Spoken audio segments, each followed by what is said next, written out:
Thank you, Madam Deputy Speaker.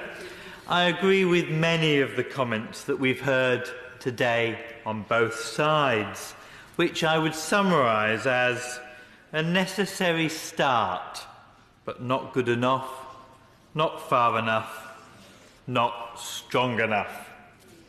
An area that I'm interested in is arms control, for example, and an area that I would say this bill misses an opportunity to address.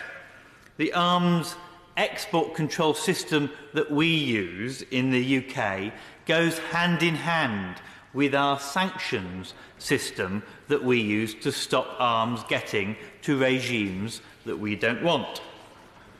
The arms export regime that we operate in this country is, of course, underpinned by EU consolidated criteria. There is no mention of consolidated criteria or bringing the arms licensing regulations into a system such as the sanctions regulations.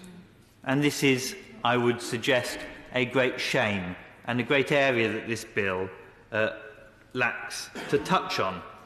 Now, all of this is all very good, but you need also enforcement.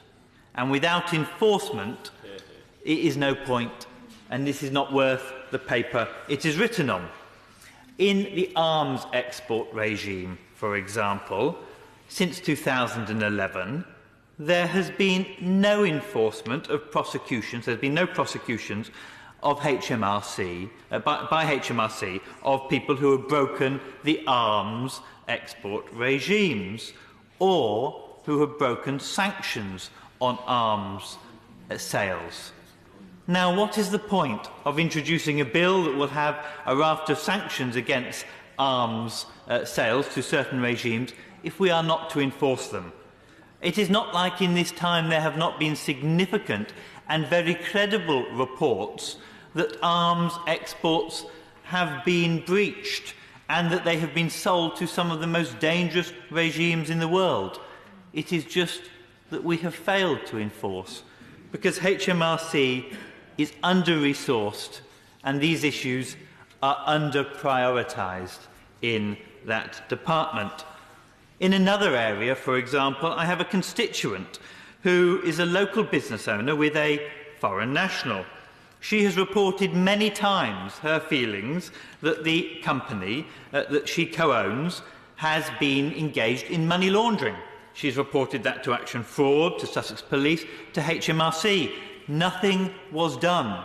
Over a year, nothing was done. It took us to hire some forensic accountants for suddenly HMRC to realise hundreds of thousands of pounds might well have been laundered through this company. This was a director herself that wanted to blow the whistle, and HMRC and Action Fraud were just not interested. Another example of how what is written here is all well and good, but enforcement is just no good. Now, Madam Deputy Speaker, when those of us on this side talk about wanting to give more money to our nurses, to our teachers, to our firefighters, we are often mocked by people on that side of the chamber, and they say that we want to have a magic money tree. Well, it does seem to me that there is a crop of magic money trees, and they are growing with incredible health in some of our 14 British overseas territories. They are very clean because they are laundered daily, these trees, and these trees clearly like the climes of the balmy 32 degrees that it is right now in the British Virgin Islands. I would note many of the people in the Virgin Islands never really see these trees because they are lovely brass plate trees.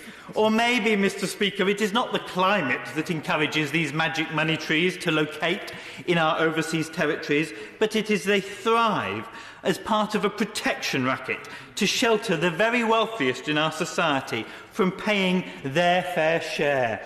As we leave the European Union, it is vital that we have in place mechanisms to replace sanctions and money laundering provisions of the EU.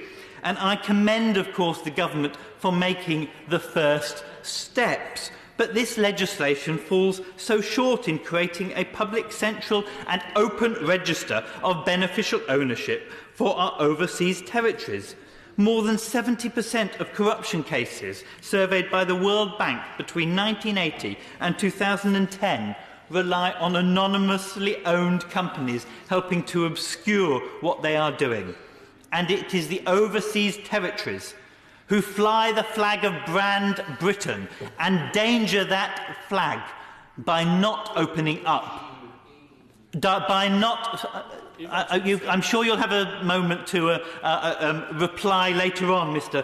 Foreign Secretary. You don't need to chunter from the seat. These corrupt regimes are under the British flag. And we've seen in the Paradise Papers how companies like Appleby, which is, of course, I call crooked Appleby, advertise themselves as a respectable offshore sector. However, they are now suing The Guardian for telling the truth, that 6 of their 10 offices are located in overseas territories and are involved in money laundering. And what will this bill do to help these people? Not enough.